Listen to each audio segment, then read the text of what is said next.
along the way, in that I managed to become a full-time poet and a traveler and someone who managed to help shape global and international policy on Asian American refugee resettlement out there, all because we took a chance to share our own words and our own dreams with one another through the arts and through exploring everything that a college can bring to you.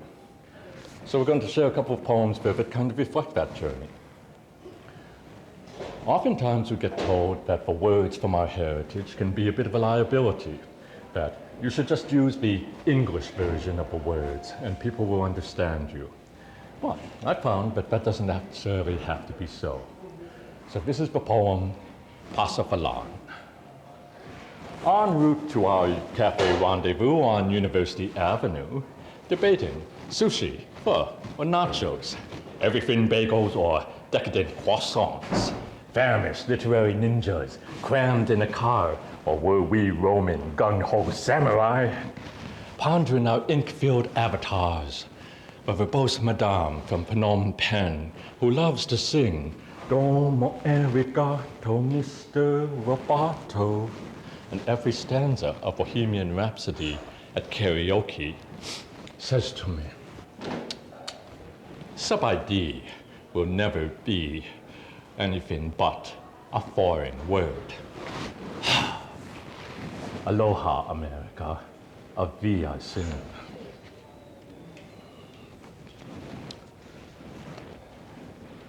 I like to look at the different ideas that pass around in our cultures here, and so this is one that is a myth from Southeast Asia and its heritage in South Asia, referred to as Kinali, who are the half-bird, half-women of our traditions. And you can find them everywhere, and yet nowhere all at once. And if anything explores the Asian American experience, I think that's how a great many of us feel. So, Kinali. So many days in flight, in the air or on stage. Lately you seem half human, half bird, always mythic, always beautiful and magic, bridging worlds beyond words and page, where trees have a special music and cities a special poetry. We pass on our hopes, one song, one note at a time, until one day, every sword is set aside happily to build instead a nation of peaceful students, bright as summer lightning, whether in Washington or Vientiane, Paris or the Bay, or Purdue. We grow step by step and smiling, not just to remember today, but to transform before returning to the heavens, holding the dreams of great elders and our own as one, not just for the world made by yesterday, but for the best stars yet to be.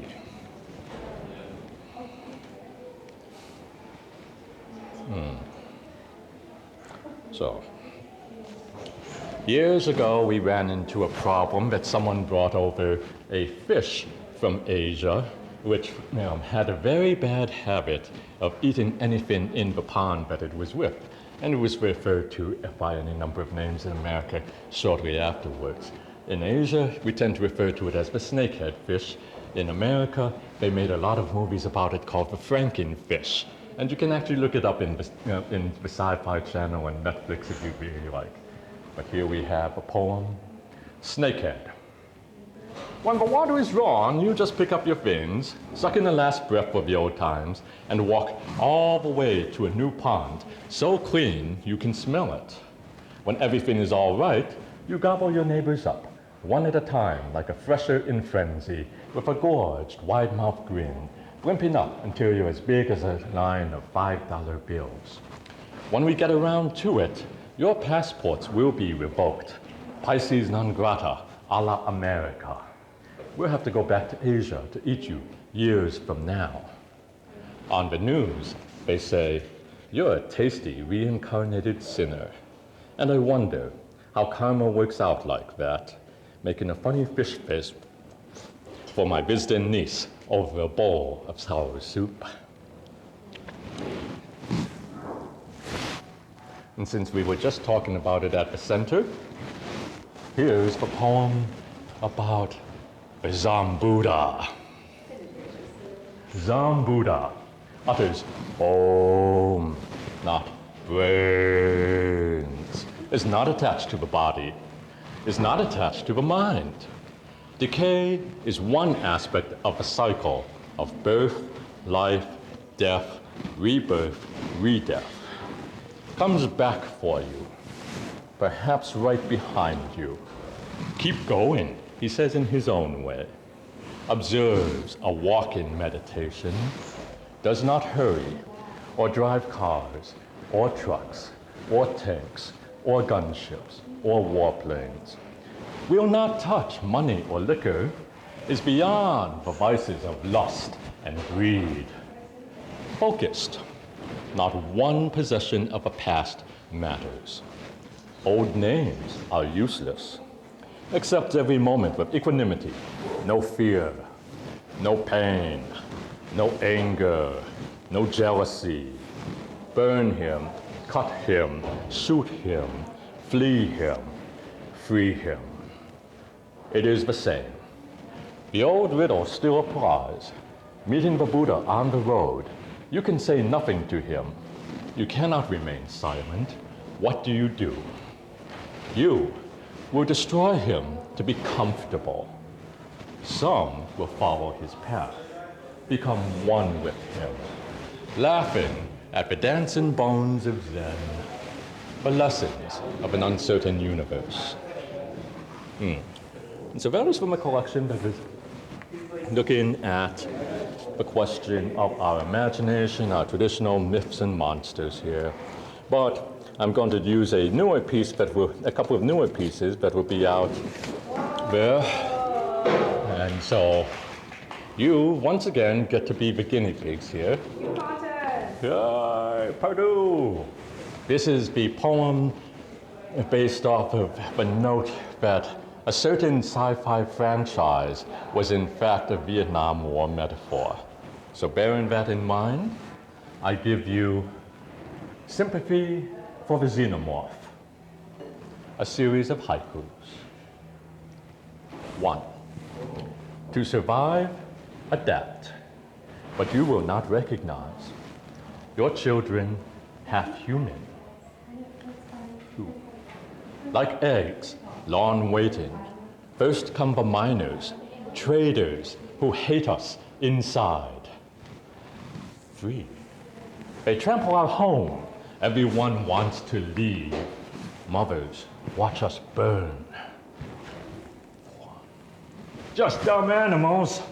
How they hate our food, our ways of becoming one. 5. Nuke us from orbit, the only way to be sure. My, such charming hits. 6. You hate how we kiss. Bring us back your new weapons? No, let us stay here. 7. Wake up from your sleep. Who is the true alien? Welcome to our home.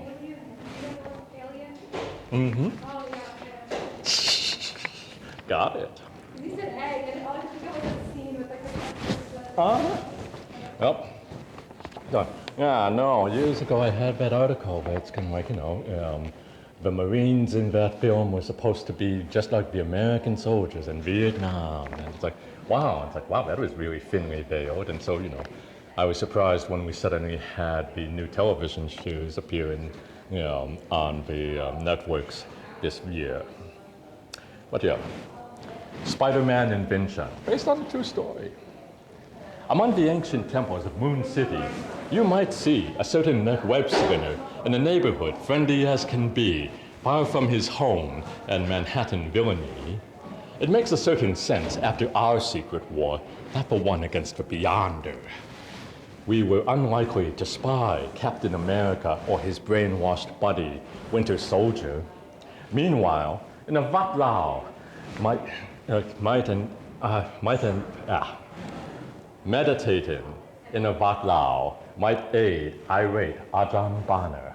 But how realistic would it be for Mighty to come here, defending Midgard from the Payanakvai Surtur or the dreaded arrival of some Lao Nalok. Between discourses of the Dharma and Sangha, how will our devout monks discuss great power? How will we debate heroes and great responsibilities? Is action a greater reward than a righteous life on the Eightfold Path? Attachment? A vice. Adhere to true wisdom more than mere walls, Mr. Parker. They advise him before Takbat kindly. Fighting the illusions of Mysterio like the sinister armies of Mara. Doc Ock, no more fearsome than ten-faced Totsukan. Mary Jane, lovely as a Dok Champa. Perhaps the boy still dreams of Lung Ben and Nam Me, his fate a web, entwined with a galaxy of marvels, returning, rebooting, remembering. While a passing tourist wonders in the chill of the night, what's so spectacular about a sincere Sabaidi after all? Yeah. New stuff. Let's see what else we have for you. Let's see, trying to figure it out. Oh. Yeah. All right. Ghosts. Uncle Bryan, aren't you ever sad it's easier for you to write about old ghosts than your own family? My niece said one day in series. 20 years after I found them again, 45 years after our secret war, in a country so different my mother doesn't recognize one single place from her old neighborhood she left decades ago we had no words for, compared to the variety of pea and boot, malign and otherwise, bright and mad. We've wailed here, something short of one more drifting eternity among 1,000 underworlds hungry for memories. I buy her some sushi on her birthday, something called a spicy Godzilla roll, a few hours before midnight, with a pinky promise not to turn this into another poem in America.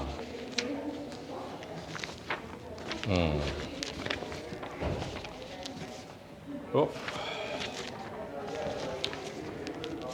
Let's see. Oh, so many things, but they still need some work in my view, but I'm going to try it. Oh, too political, too strange. What? Oh, I have a poem called Memories on 9/11. That's a little too close to home today. Witnessing. At any given moment, I have 10,000 wars in my head, some just a memory, some less so.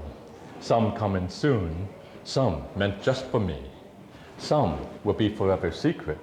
Some were meant for only you. Some we cannot whisper of, and some we share between drinks we dare never mention between our public histories. Some I chose because of roots, some just needed a place to stay.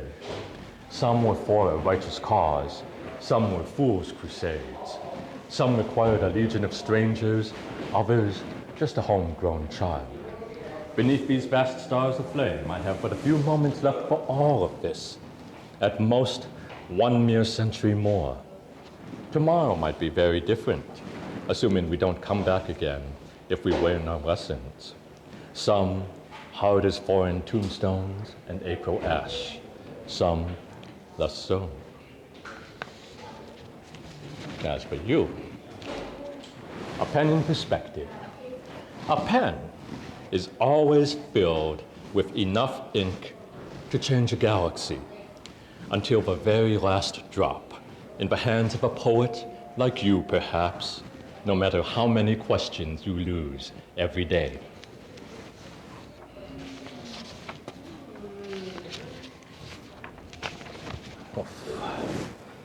With that out of the way, let's take a look then.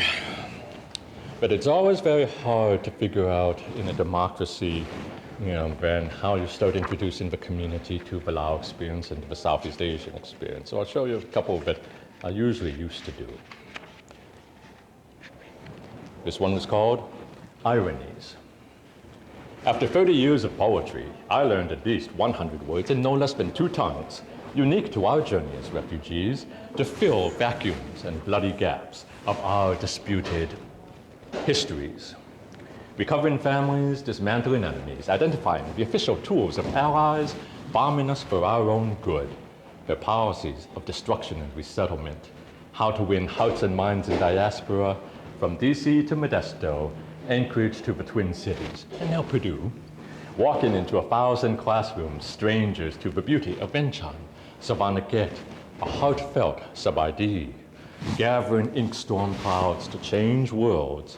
One poem still can't tell my whole story. But, all right, since very few people are paying attention here, I can sneak this one in. Yeah, so, and you'll see why, I suppose, in a couple of seconds. So again, when I began my journey right after college, again, with college very much like Purdue, I went to work in Washington, D.C. on refugee resettlement. Well, I didn't know much about it, but I really wanted to help. And that's kind of how you will always fall into your work, right after you finish your studies, I think, places you never expected. So this poem is called Searching. Helping an old Vietnamese veteran in 1997 apply for citizenship in D.C., he returned to me distraught after failing one question. Who makes the laws in America? Well, the answer is Congress, I noted. What did you say? Corporations. I didn't know what to reply. I took him for fur down the street from my office by DuPont Circle. It probably wasn't the comfort he needed. Any more than that autumn night, the Hmong soldiers of Missoula wanted me to inspire their children. Until I told them I was a poet. We went to slay some emus on the Moore Ranch instead.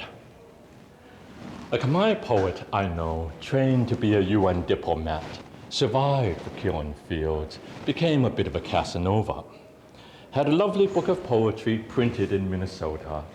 They asked him to leave out the bits where forest spirits saved him from the Khmer Rouge because it made him sound foolish.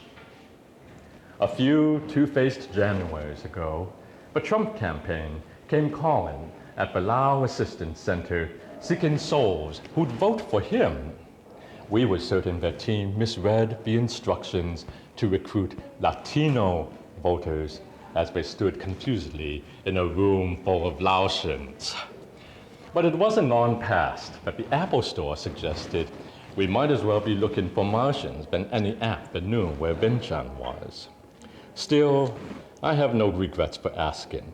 As refugees, if you can't start somewhere looking for home, you might as well be some sad pea on the prairie searching for dirty laundry in winter. That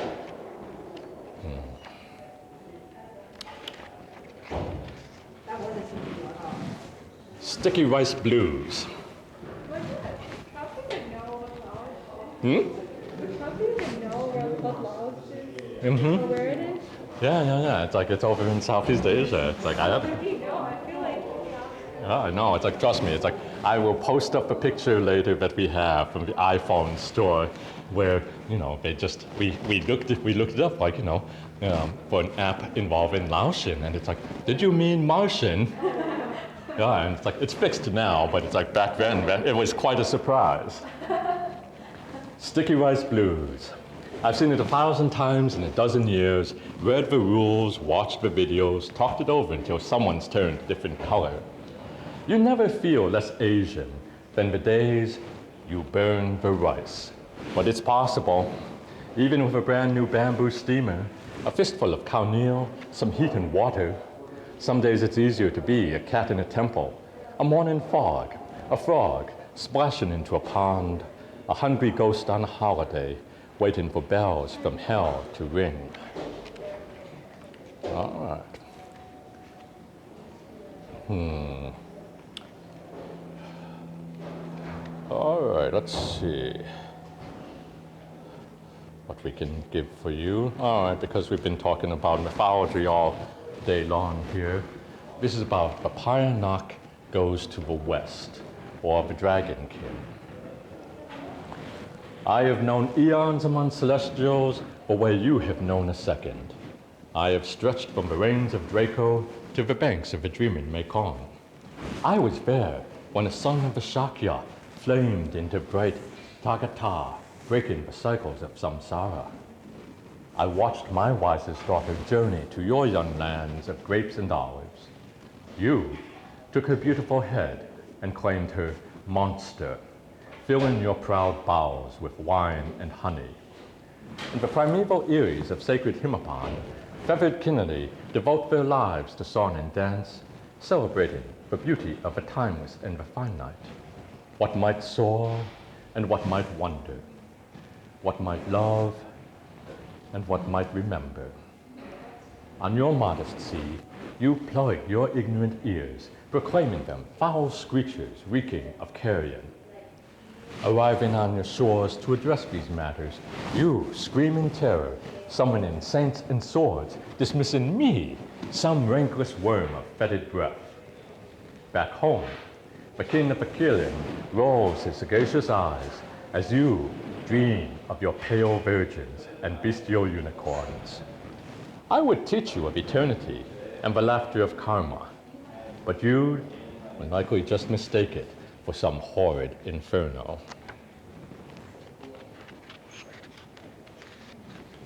All right, let's do one last one here for the time here and let everyone go on their way. This one is called My Secret War Within. The first film in the world to feature Lao was Chang, by the man who would one day film King Kong with Fei Ray. He never returned to the heirs of Langshan, but he died among New Year's and April Fools in the year I was born, when covert American bombs stopped falling like steel rain over the realm of a million elephants. Dr. Dooley played Dumbo for us in the hills, flying pachyderms and talking crows, useless feathers, something about belief, while ravens, fans of Poe, dug into the plain of jars, and we made our fresh ghosts for the next generation. I never understood the stories until years later, when my father, almost dead from 1,000 smokes, referred to them as heroes, pointing to a portrait of a young boy who could have been me in another un-American lifetime by these men, M16 in hand, smiling for a reporter's camera. On the edge of Detroit, I grew up among Godzilla films, the aliens of UHF, alarming, relentless, a comfort more family than the silent faces of Apocalypse Now, or slinky women who promised love for a long time, if I understood American dollars and full metal jackets. My teacher tries to show me the Joy Luck Club, LaoAmerica. Here is the truth of who you are, surely. I return to Alien Nation, Enemy Mine, They Live, The Thing. My love says I can't tell my story talking about other people's films. No one's seen half of what you watched. No one's seen half of what I lived, I reply, trying to shred my life into ink just to remain. Matido made a ghost movie the other day. Chantali shows me we can't talk about half the worlds we've had, our wars gone by, her crazed ghosts, mine. Little Laos on the Prairie magazine gets a letter from a man who wants to make a movie about our war. Says he knows a great place to shoot in Hawaii. Same but different. Spread the word, send some cash. He has a cause, his special vision, if not the facts. I lost his number and cast my father's ashes into the Mississippi. But last I heard, he now wished he'd spoken to assassins instead. All right, I'll tell you what. I'm going to close this off here, absolutely, with a little bit more fun, upbeat one there that you should all get most of this here, and if you don't, you need to spend more time at the Asian Pacific American, the Asian American and Asian Resource and Cultural Center. Yes, all right. This one is called Brian's Toy Box Blues. They chew me out for calling Larry Hama's opus an Asian American literary masterpiece, flipping the script on Dragon Lady tropes and Yellow Peril fears with slinky Eurotrash and entitled used car salesmen determined to rule the world, thwarted by ninjas, grunts, and feisty Chinese-American tunnel rats from the Bronx. You'd think I suggested that Tara Patrick memoir could be a textual counterpoint to Woman Warrior.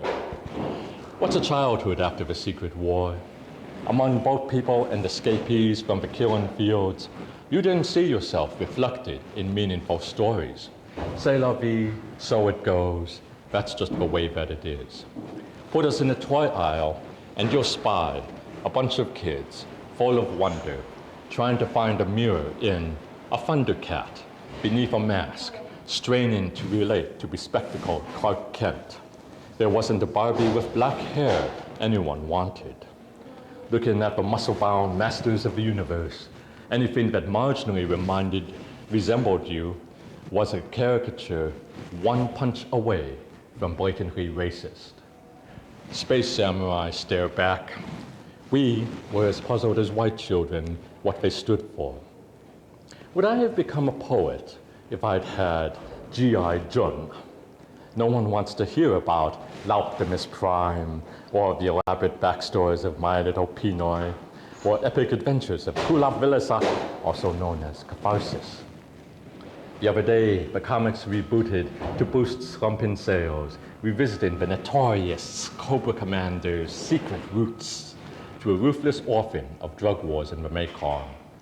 It was supposed to be an improvement. My niece doesn't quite understand why I'm giving her Resistance Bombardier Paige Tico and not one of the cute droids, or at least a Jedi, too young to truly discuss empires and irony. And ladies and gentlemen, that is our introduction to Dreams, Diaspora, and Democracy. Have a great evening, everyone.